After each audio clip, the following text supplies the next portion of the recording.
আসসালামু আলাইকুম। আশা করি সবাই ভালো আছেন, আমিও খুব ভালো আছি।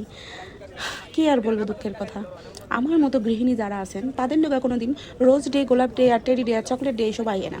আয় হলো শাক ডে, ফুলকপি ডে, তারপরে কি সবজি ডে, মাছ ডে, মুরগি ডে, মাংস ডে।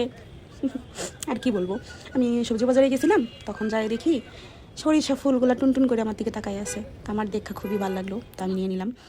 তো নিয়ে যখন আমি রাস্তা দিয়ে হাঁটতেছিলাম, তো আমি যেভাবে দেখাচ্ছি ঠিক এভাবে হাতে নিয়ে আমি হাঁটতেছিলাম। মনে হয় আমি কোনো ফুল নিয়ে হাঁটতেছিলাম এরকম লাগতেছিল। কিন্তু কেউ বলতেই পারবো না যেটা সরিষা ফুল। অনেকে জিজ্ঞেস করতেছিল, আপু কোথা থেকে কিনছো, আপু কোথা থেকে কিনছো, এটা এই ফুলগুলো কোথায় কোন জায়গায় বিক্রি করে, এত সুন্দর ফুল তো দেখি নাই। পরে আমি হেসে হেসে বলতেছিলাম এটা সরিষা ফুল। আর আমাকে জিজ্ঞেস করতেছিল এটা কী করবা। তো আমি বলছি দেখি কিছু করা যায় কি না। তো বাসায় নিয়ে এসে আমি আমার 2 মেয়েরে সুন্দর করে সারপ্রাইজ দিলাম, এই যে তোমাদের জন্য মামুনি, তোমাদের জন্য নিয়ে আসছি, ফুল নিয়ে আসছি। তো ওরা প্রচণ্ড খুশি। ফুলের নাম জিজ্ঞেস করে, আমি বলে আমি জানি না, কিছু বলি নাই। তো ওরাও ধোকা খাইয়ে গেছে যে এটা সরিষা ফুল, সেটা না। তবে ভালো কথা। তো আমি ডাল ভিজায় রাখছিলাম, তো মুসুরির ডাল ভিজায় রাখছিলাম, সাথে চাল বাটা দিয়ে, চাল দিয়েছিলাম, আস্ত চাল দিয়ে ডাল দিয়ে ভিজায় রাখছিলাম। তো ওই দুটো একসাথে বেটে, এর সাথে একটু কাঁচামরিচ বেটে নিয়েছিলাম, একসাথে বেটে আদা বাটা করছি, যেটাকে বলে মিহি করি না আমরা, যেটা পেঁয়াজু টিয়াজু বানাতে গেলে মিহি করি না, কিন্তু আস্ত আস্ত রাখি, একটু আদা বাটা করি।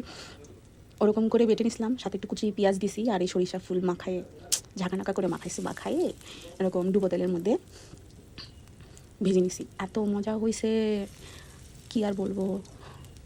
আমার মেয়েরা প্রথমে একটু কান্নাকাটি করছে, ফুল দিয়ে তুমি পেঁয়াজও বানাই ফেলছো। পরে যখন তারা এটা টেস্ট করছে তখন তাদের খুব ভালো লাগছে, বলছে অনেক মজা হয়েছে মা, আবার বানাই খাওয়াবা। ইনফ্যাক্ট আমার মা আসছিল, বাবা আসছিল, তো আমার আম্মুকে আমি এটা বানিয়ে খাবেছি। আমার আম্মুও বলতেছে যে এত মজা হয়, এটা তো আমি জানতাম না। আর আপনাদের জন্য বলতেছি যে সরিষা ফুল দিয়ে যদি কোনো পেঁয়াজও বানাতে যান, তাহলে হলো অবশ্যই ডালটা দিয়ে বানাবেন, মুসুরি ডাল বেটে দিয়ে বানাবেন। কারণ হলো সরিষা ফুলের একটা তিক্কা ভাব আছে, যেটা সবাই খেতে পারে না।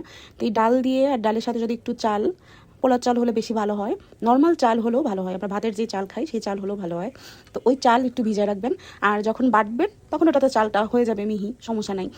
আর সাথে যখন বাটবেন তখন হলো একটু কাঁচামরিচ, সাথে আস্ত কাঁচামরিচ, একটু ধনেপাতা দিয়ে বাটবেন। তাহলে ওই মানে যখন এটা মাখাবেন, আপনার এক্সট্রা করে ধনেপাতা দেওয়া লাগবে না, শুধু পেঁয়াজ কুচি, লবণ আর হলুদ দিয়ে, হলুদ দিলেও হবে, না দিলেও হবে, মাখায় নিয়ে এভাবে রান্না ভাজবেন। এত টেস্টি হবে, আর কোনো তিতকা ভাবও হবে না।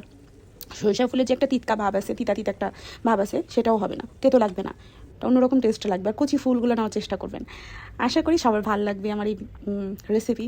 ভালো লাগলে অবশ্যই জানাবেন, কমেন্ট করবেন, ফলো দিবেন, লাইক দিবেন, অ্যান্ড সাবস্ক্রাইব করবেন। আল্লাহ হাফেজ, জাজাকাল্লাহ খাইরান।